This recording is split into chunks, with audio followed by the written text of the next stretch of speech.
NEET ചോദ്യപേപ്പർ ചോർച്ചയിൽ ഒരാൾ കൂടി അറസ്റ്റിലായിരിക്കുന്നു. മഹാരാഷ്ട്രയിലെ കോച്ചിംഗ് സെന്റർ ഡയറക്ടറാണ് അറസ്റ്റിലായത്. കേന്ദ്ര വിദ്യാഭ്യാസ മന്ത്രി ധർമ്മേന്ദ്ര പ്രധാനെതിരെ രാജ്യസഭയിൽ കോൺഗ്രസ് അവകാശ ലംഘന നോട്ടീസ് നൽകുകയും ചെയ്തു. മന്ത്രി പാർലമെന്ററി സമിതിയെ അപമാനിച്ചുവെന്ന് ചൂണ്ടിക്കാട്ടിക്കൊണ്ടാണ് ജയറാം രമേശിന്റെ നോട്ടീസ്. വിവരങ്ങളുമായി നോബിൾ മാരിക്കാരൻ നമുക്കൊപ്പം ചേരുകയാണ്. നോബിൾ, അപ്പോൾ ഈ നാഷണൽ ടെസ്റ്റിംഗ് ഏജൻസിയുമായി ബന്ധമുള്ള, അതായത് കള്ളൻ കപ്പലിൽ തന്നെ എന്ന് പറയാൻ കഴിയുന്ന തരത്തിലുള്ള ആളുകളൊക്കെയാണ് കഴിഞ്ഞ ദിവസം പിടിയിലായത്.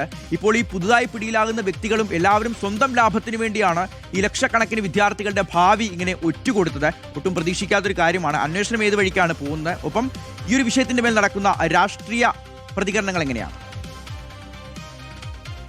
നീറ്റ് ചോദ്യപേപ്പർ ചോർച്ചയിൽ അന്വേഷണം മുന്നോട്ട് പോകുമ്പോൾ കൂടുതൽ അറസ്റ്റുകളിലേക്ക് കടക്കുകയാണ് CBI. ഇപ്പോൾ മഹാരാഷ്ട്രയിൽ ലാത്തൂരിൽ പ്രവർത്തിക്കുന്ന രേണുകൈ കെമിസ്ട്രി ക്ലാസ് ഡയറക്ടറായിട്ടുള്ള ശിവരാജ് മൊട്ടേങ്കാവങ്കറാണ് ഒടുവിൽ അറസ്റ്റായിരിക്കുന്നത്. ഇയാൾ മുൻപ് ഈ കേസിൽ അറസ്റ്റായ പ്രതികളുമായി ഗൂഢാലോചന നടത്തിയിട്ടുണ്ട് എന്ന് CBI വ്യക്തമാക്കുന്നു. മാത്രമല്ല, ഇയാളുടെ ഫോൺ പരിശോധിച്ചപ്പോൾ ഫോണിൽ നിന്ന് ചോദ്യപേപ്പർ കണ്ടെത്തുന്ന സാഹചര്യം കൂടി ഉണ്ടായിട്ടുണ്ട്. അതോടൊപ്പം തന്നെ പൂനെയിൽ കഴിഞ്ഞ ദിവസം അറസ്റ്റായിട്ടുള്ള ബ്യൂട്ടീഷ്യൻ മനീഷ വാഗ്മരയും ഈ ചോദ്യപേപ്പർ ചോർച്ചയിലെ പ്രധാന കണ്ണിയാണ് എന്ന് CBI വ്യക്തമാക്കുന്നുണ്ട്. അധ്യാപകരുമായി ഇവർ ഗൂഢാലോചന നടത്തി 10 ലക്ഷം രൂപയ്ക്ക് വിദ്യാർത്ഥികൾക്ക് ചോദ്യപേപ്പർ വിൽക്കാനായിരുന്നു ഇവരുടെ പദ്ധതി എന്നാണ് വ്യക്തമാകുന്നത്.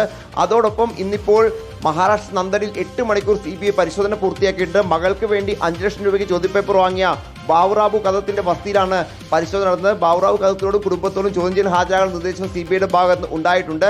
കേന്ദ്ര വിദ്യാഭ്യാസ മന്ത്രി ധർമ്മേന്ദ്ര പ്രധാനെതിരെ ചോദ്യപേപ്പർ ചോർച്ചയുമായി ബന്ധപ്പെട്ട് പ്രതിപക്ഷം വലിയ വിമർശനവും നടപടിയും ഘടിപ്പിക്കുകയാണ്. പ്രത്യേകിച്ച് പാർലമെന്ററി സമിതിക്ക് മുന്നിൽ അദ്ദേഹം പാർലമെന്ററി സമിതിയെ അപമാനിക്കുകയാണ് എന്ന് കാണിച്ചുകൊണ്ട് ജയറാം രമേശ് ഇപ്പോൾ രാജ്യസഭയിൽ അവകാശ ലംഘനത്തിന് കേന്ദ്രമന്ത്രിക്കെതിരെ നോട്ടീസ് നൽകി. എന്നാണെങ്കിലും പ്രതിപക്ഷ യുവജന വിദ്യാർത്ഥി സംഘടന വരും ദിവസങ്ങളിലും ഈ വിഷയത്തിൽ തെരുവിൽ വലിയ പ്രതിഷേധം സംഘടിപ്പിക്കും എന്നാണ് അവർ വ്യക്തമാക്കുന്നത്. ചോദ്യപേപ്പർ ചോർച്ചയുമായി ബന്ധപ്പെട്ട് കൂടുതൽ അറസ്റ്റുകളടക്കം വരും ദിവസങ്ങളിൽ പ്രതീക്ഷിക്കുകയും ചെയ്യുന്നുണ്ട്.